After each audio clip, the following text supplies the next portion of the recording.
Assalamualaikum warahmatullahi wabarakatuh. Perkenalkan, nama saya Ibnu Jabarur Hakim dengan NPM 233507049. Pada kesempatan kali ini, saya akan membuat video UTS mata kuliah perbandingan politik. Dan pada kesempatan kali ini juga, saya akan mengambil topik mengenai perbandingan dari langkah-langkah yang dilakukan pemerintah Indonesia dan Filipina dalam mengatasi kasus korupsi yang terjadi pada dua negara tersebut. Baik, sebelumnya saya akan sedikit menjelaskan apa itu korupsi dan bentuk-bentuk korupsi itu seperti apa. Korupsi berasal dari bahasa Latin yaitu corruptus dan corruption. Artinya buruk, bejat, menyimpang dari kesucian, perkataan menghina atau memfitnah. Dalam Black Law Dictionary di modul tindak pidana korupsi KPK, korupsi adalah suatu perbuatan yang dilakukan dengan sebuah maksud untuk mendapatkan beberapa keuntungan yang bertentangan dengan tugas resmi dan kebenaran-kebenaran lainnya. Sesuatu perbuatan dari suatu yang resmi atau kepercayaan seseorang yang mana dengan melanggar hukum dan penuh kesalahan memakai sejumlah keuntungan untuk dirinya sendiri atau orang lain yang bertentangan dengan tugas dan kebenaran-kebenaran lainnya. Ada juga bentuk-bentuk korupsi. Yang pertama, political bribery adalah termasuk kekuasaan di bidang legislatif sebagai badan pembentuk undang-undang. Secara politis, badan tersebut dikendalikan oleh suatu kepentingan karena dana yang dikeluarkan pada masa pemilihan umum sering berkaitan dengan aktivitas perusahaan tertentu. Para pengusaha berharap anggota yang duduk di parlemen dapat membuat aturan yang menguntungkan mereka. Dan yang kedua ada political kickbacks, yaitu kegiatan-kegiatan yang berkaitan dengan sistem kontrak pekerjaan borongan antara pejabat pelaksana dengan pengusaha yang memberi peluang untuk mendatangkan banyak uang bagi pihak-pihak yang bersangkutan. Dan yang ketiga ada election fraud, adalah korupsi yang berkaitan dengan kecurangan pemilihan umum. Yang keempat, corrupt campaign practice adalah praktek kampanye dengan menggunakan fasilitas negara maupun uang negara oleh calon yang sedang memegang kekuasaan. Yang kelima ada directionary corruption, yaitu korupsi yang dilakukan karena ada kebebasan dalam menentukan kebijakan. Yang keenam ada illegal corruption, ialah korupsi yang dilakukan dengan mengacaukan bahasa hukum atau interpretasi hukum. Tipe korupsi ini rentan dilakukan oleh aparat penegak hukum, baik itu polisi, jaksa, pengacara, maupun hakim. Yang ketujuh ada ideological corruption, ialah perpaduan antara directionary corruption dan illegal corruption yang dilakukan untuk tujuan kelompok. Yang kedelapan ada mercenary corruption, yaitu menyalahgunakan kekuasaan semata-mata untuk kepentingan pribadi. Mungkin sekian dari pengenalan korupsi. Kita langsung saja masuk ke langkah-langkah yang dilakukan pemerintah Indonesia dan Filipina dalam menangani kasus korupsi. Baik, kita lanjut saja ke langkah-langkah yang dilakukan oleh pemerintah Indonesia dalam menangani kasus korupsi yang terjadi. Memberantas korupsi di Indonesia bukan pekerjaan yang mudah dan perlu kerja berkelanjutan yang melibatkan semua pihak.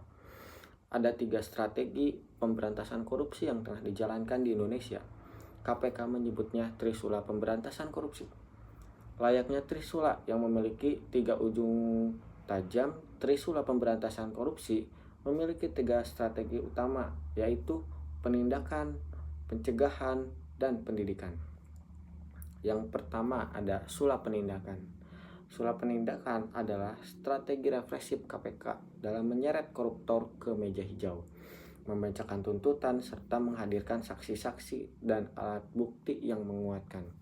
Strategi ini terdiri dari beberapa tahapan, yaitu penanganan laporan, aduan masyarakat, penyelidikan, penyidikan, dan penuntutan hingga eksekusi. Yang kedua ada sula pencegahan. Harus diakui masih banyak sistem di Indonesia yang membuka terjadinya korupsi. Misalnya, rumitnya prosedur pelayanan publik atau berbelitnya proses perizinan sehingga memicu terjadinya penyuapan dan penyalahgunaan kekuasaan. Sistem dengan celah korupsi juga kerap terjadi pada proses pengadaan barang dan jasa saat konflik kepentingan. Sulap pencegahan mencakup perbaikan pada sistem sehingga meminimalisir terjadinya tindak pidana korupsi.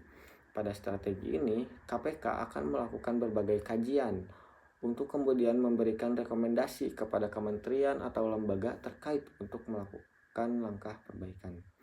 Di antara perbaikan yang bisa dilakukan misalnya pelayanan publik yang dibuat transparan melalui sistem berbasis online atau sistem pengawasan terintegrasi. KPK juga mendorong penataan layanan publik melalui koordinasi dan supervisi pencegahan serta transparansi penyelenggaraan negara. Yang ketiga ada sulap pendidikan. Sulap pendidikan digalakkan dengan kampanye dan edukasi untuk menyamakan pemahaman dan persepsi masyarakat tentang tindak pidana korupsi, bahwa korupsi berdampak buruk dan harus diperangi bersama. Harus diakui, masyarakat tidak memiliki pemahaman yang sama mengenai korupsi. Contoh paling mudah adalah soal memberi uang terima kasih kepada aparat pelayan publik yang masih dianggap hal lumrah, padahal uang terima kasih adalah gratifikasi yang dapat mengarah pada korupsi. Melalui sulap pendidikan, KPK ingin membangkitkan kesadaran masyarakat mengenai dampak korupsi, mengajak masyarakat terlibat dalam gerakan pemberantasan korupsi, serta membangun perilaku dan budaya anti korupsi. Selanjutnya, kita masuk ke langkah-langkah yang dilakukan pemerintah Filipina dalam menangani kasus-kasus korupsi yang terjadi di Filipina. Yang pertama adalah nilai program kepatuhan untuk mengurangi atau menghilangkan tanggung jawab pidana bagi badan hukum. Secara umum, Undang-Undang Filipina tidak mengharuskan orang atau perusahaan untuk mengadopsi program kepatuhan. Adanya program kepatuhan tidak mengurangi atau menghilangkan tanggung jawab pidana seseorang. Yang kedua, tidak adanya program kepatuhan merupakan suatu tindak pidana. Hukum Filipina tidak menghukum tidak adanya program kepatuhan sebagai kejahatan. Meskipun DOH AO 2015/0053 mengharuskan adanya program kepatuhan bagi perusahaan PPMD, tidak ada sanksi atau hukum khusus yang ditetapkan atas ketidakhadirannya. Akan tetapi, Badan Pengawas Obat dan Makanan diberi kewenangan untuk merekomendasikan pengajuan tuntutan yang sesuai kepada badan pemerintah terkait atau pengadilan yang berwenang atas pelanggaran DOH AO 2015/0053, termasuk tidak adanya program kepatuhan. Yang ketiga, elemen program kepatuhan.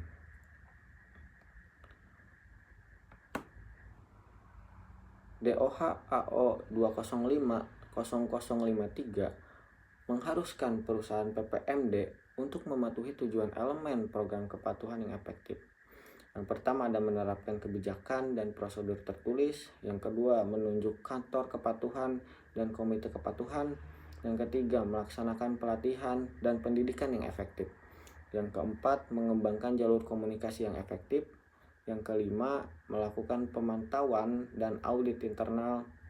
Yang keenam, menegakkan standar melalui pedoman disiplin yang dipublikasikan dengan baik. Yang keenam, menanggapi masalah yang terdeteksi dengan cepat dan melakukan tindakan perbaikan. Ada juga perbaikan yang dilakukan. Yang pertama ada pembentukan tim kepatuhan, yang kedua pendidikan bagi karyawan, yang ketiga mekanisme pelaporan, yang keempat penegakan hukum. Berikut mungkin langkah-langkah yang telah dilakukan pemerintah Filipina dalam menangani kasus korupsi di negaranya. Mungkin kesimpulan dari yang telah saya jelaskan barusan, baik Indonesia maupun Filipina telah melakukan berbagai upaya untuk mengatasi masalah korupsi. Namun, banyak tantangan yang harus dihadapi. Untuk mencapai keberhasilan yang lebih besar, kedua negara perlu terus meningkatkan koordinasi dan kerjasama antara lembaga-lembaga yang terkait, memperkuat penegakan hukum, meningkatkan transparansi dan akuntabilitas, serta melibatkan masyarakat secara aktif dalam upaya pemberantasan korupsi. Mungkin sekian yang bisa saya sampaikan dalam video UTS mata kuliah perbandingan politik. Saya memohon maaf jika ada banyak kekurangan dan kesalahan. Wassalamualaikum warahmatullahi wabarakatuh.